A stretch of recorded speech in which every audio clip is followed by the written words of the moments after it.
ارخص لابتوب شغال ممكن تشتريه دلوقتي. ازيك عامل ايه؟ انا زياد وايوه فيديو جديد. تقريبا اللابتوب اللي بنتكلم عليه النهارده في فئه ال 4 5000 جنيه. طبعا في لابتوبات ارخص، لكن انا بالنسبه لي لابتوب شغال دلوقتي ينفع في 2023 ما يقلش ال 5000 جنيه. قبل ما نبدا سريعا زي ما قلت لك الفيديو اللي فات، عايز اخد رايك في كام حاجه كده. اولا لو عندك اي فكره عن اي محتوى تقني، اي حاجه هاردوير، اي حاجه ممكن اعمل لها فيديو يعني، يا ريت تقولها لي تحت. لو انت مهتم بمجال تطوير الالعاب او تطوير الابلكيشنز، عشان لو انت ما بتعرفش انا في كمبيوتر ساينس حاسبات ومعلومات، وعندي شغف وحب لتطوير الالعاب خصوصا يعني والابلكيشنز، واعمل اكتر من حاجه. فلو انت مهتم تشوف حاجه زي دي يا ريت تقول لي برده تحت في الكومنتات. طيب ارخص لابتوب ممكن تشتريه دلوقتي، اللابتوب ده ومش ده خصوصا، احنا هنتكلم عن اكتر من واحد، لكن اللابتوب ده بمواصفاته بالحاجات اللي فيه انا شايفها ده المينيمم اللي ممكن تجيبه في 2023 او نهايه 2023 بدايه 2024. انا مش هقول لك موديل معين لللابتوب ولا هقول لك شركه معينه، لان المواصفات اللي في اللابتوب ده كل شركه منزله نفس المواصفات دي في 6 7 لابتوبات باسامي مختلفه وحقيقي صداع يعني. بس انا هحط لك كام اسم كده، غالبا بيبقى اسم الموديلات بتاعته. طيب في الفئه دي المعالجات اللي هتلاقيها هتبقى واحد من المعالجات دول،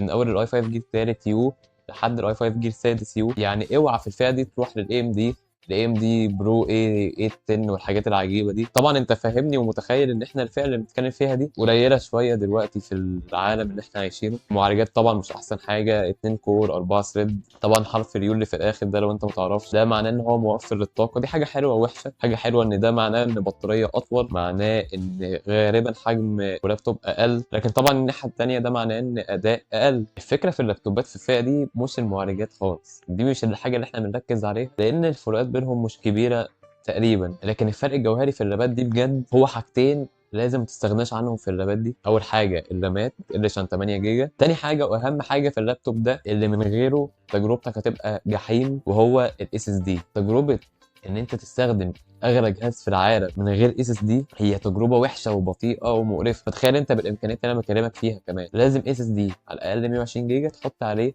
الويندوز. حقيقي ال 300 او ال 400 جنيه دول هم اللي هيفرقوا معاك في الجهاز كله. وعشان كده انا قايل ان الفئه دي ما بين 4 ل 5000 جنيه، عشان على حسب انت ممكن تلاقيهم باربعه رامات من غير اس اس دي، بتحب تزود اربعه كمان وتحب تزود عليهم اس اس دي، فممكن يوصلوا معاك خمسه الا شويه خمسه. دي المواصفات اللي انت هتلاقيها. لكن تعالى اكلمك بقى اللابتوب ده اساسا لمين والحاجات الترفيهيه والدلع اللي فيه. الاول هكلمك على اللابتوب اللي معايا، هو تقريبا ديل مش عارف ايه كده 6430 اي. اللي بيفرق هنا مش الموديل، لكن الفرق هنا بيبقى في الكاميرات بتاعه الجهاز، في البصمه، في الشاشه. في شاشات تاتش سكرين بالتاتش عادي زي الموبايل والتابلت، ضيف عليهم بقى البصمه، الظهر، معدن. لكن في رايي اهم ما يميز الفئه دي هي سهوله الاستخدام والوزن الخفيف. طب لو لقيت اكتر من نوع واكتر من موديل لنفس النوع، انا شايف في الفئه دي اهم حاجه، وطبعا براحتك، كان اهم حاجه الوزن الخفيف. طبعا ده مش خفيف، ده حوالي 2 كيلو في العادي هو خفيف، لكن بالنسبه للفئه دي في اخف منه بنفس السعر وارخص كمان. فانا من رايي لو هتفكر تجيب حاجه في نفس الفئه دي، تجيب حاجه تكون خفيفه تعاملها زي الكراسه. زي ما بقول لك واحنا جايين على استخداماته هقول لك هو ليه المفروض يتعامل زي الكراسه بالظبط. طيب اللابتوب ده مين اللي يشتريه؟ طبعا انا جربت اللابتوب ده في الالعاب، طبعا هو ملوش ادنى علاقه بالالعاب ولا حتى الالعاب الخفيفه.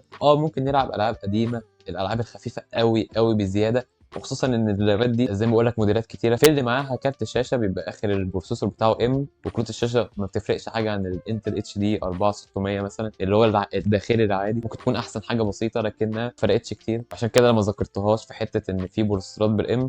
انا شايف الفئه دي هي حرف ريو الموفر للطاقه، اللي بطاريته اكتر ووزنه اخف. زي ما بقول لك جربته في الالعاب مفيش الا الالعاب الخفيفه او القديمه قوي. جربته في ادوبي بريمير وبرامج الديزاين والمونتاج. انا كنت بمنتج على واحد زيه من 4 سنين قبل ما حكيت لكم قصه التجميع اللي انا اشتريتها، اول تجميع في حياتي.